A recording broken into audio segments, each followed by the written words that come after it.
this funky looking chart is it's essentially what I call the energy language synthesizer, which is a means of looking at phonemes, which are raw units of sound used in languages.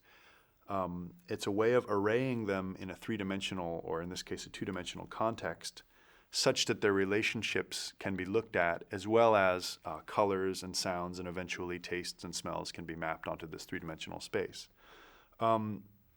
If you'll notice, there's the colors and the positions are all very important as to why they achieve this particular configuration. I guess the easiest way to think about the energy language synthesizer is to imagine when you're looking at the periodic table of elements. You're looking at, starts out with hydrogen, goes to helium, and it goes all the way down based on atomic weight. The reason that it has that particular configuration is based on how many atoms are orbiting and so forth. The reason that this looks like this is what sounds are being produced, where in the vocal apparatus, and why they happen to occupy the most specific, the specific realms. So if you see here, we have the red, and then the blue, and then the green. These are the vowels. The vowels occupy what is eventually in the language, in the morphology, are going to be the actual the energy components. And so every sound is going to be a combination of matter and energy together, which will be a word that will render itself, hopefully according to this, that I'll be able to just turn it on and things will just kind of, the dictionary will just fill itself up. I don't actually want to actively start naming things. So you can see that you have, in the middle is the symbol for schwa, just to use the first to illustrate just the vowel basis. In the middle is the schwa, which is the most relaxed or energetically, I guess you could say, mellow of the vowels. Then you have 3 points, which of course, since there's 3, it uses the triangle. So you have the ah sound, you have the e sound, and you have the u sound. These are the 3 positions that are maximally far from the schwa, which is the most relaxed, so that the further you go out, you can see there is a relationship between the relaxed schwa and the hardened ah, the u, and the e sound. And then in between, you can see that there's little smaller steps, which basically are between the ah. So imagine you go from it goes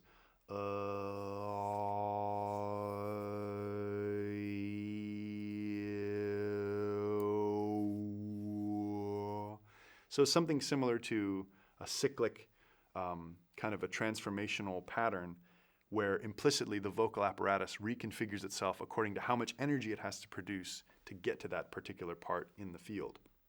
And those are just the vowels. The consonants, so you can see that it's RGB, or the red, green, blue, which is of course the additive colors all together make white, with white being the center, the red, green, and blue being the outer periphery.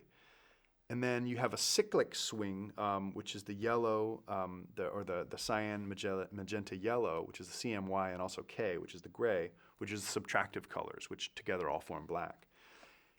You have a cyclical pattern that comes around with 12 steps, much like a clock. And again, I tried to mirror some of the more human capabilities and the human, like for example, a 12-step clock is a fairly standard thing that human beings all can intuitively understand. And if you start with 12 o'clock here, the first position is the phonetic IPA symbols for the position very deep in the vocal apparatus that occur actually before. The English doesn't have either of these sounds. But imagine I'm going to walk you through the cyclic sweep as it goes from the earliest position, which is the 1 o'clock position, all the way to this position, which you'll notice doesn't have any symbols. But then in the process of going through the cyclic sweep, you'll see that it starts from the earliest position and ends at the latest position. So I'll walk you through it.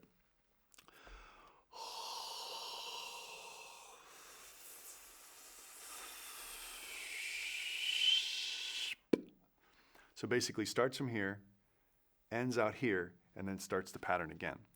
So intuitively, you can see that the earlier in the scene starts the earlier sounds, earlier in the vocal apparatus, until later in the vocal apparatus is the final position that any sound can be made, the P and the B. And of course, the reason the P and the B are together, or the K and the G, or the T and the D, is because one is vowelized and one is not. The reason that the sh and the zh are together is that they're produced in exactly the same part of the mouth, one with vowelization, one without. So that you can see that there's an intuitive pattern that builds up the relationships of each of the sounds with its own color and with its own tone. So imagine a 12-step would be like an octave, like.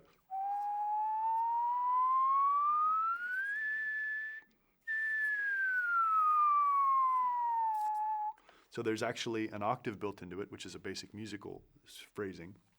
Now imagine if you had a way to go in with a microphone and you could actually, in real time, you could have these lighting up whether they're being spoken or not.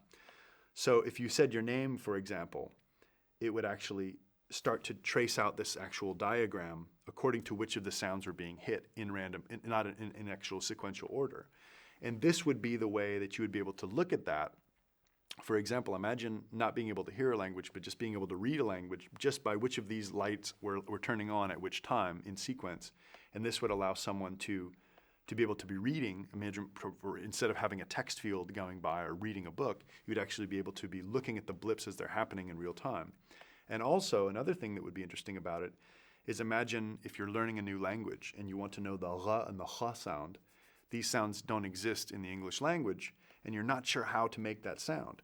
You would have an ability with a microphone to be making the sound. So you go k and g, and then but you're like, I can't quite make that sound. But the little cursor, as you're doing it in real time, might be going close to that one, but you would have an immediate feedback device to be able to see how close you were getting to that sound in the absence of an actual language instructor, which, let's face it, a lot of times it might be too expensive or you're just too far from a language instructor to learn another language. So this was basically something that I mocked up for my thesis presentation, getting my master's degree. It's fairly crude, but it just gives you a basic idea about how all of the sounds and all of the colors and tones are mapped into a three-dimensional sphere that will eventually constitute the actual the formal workings of the language. And that's basically it. Right on.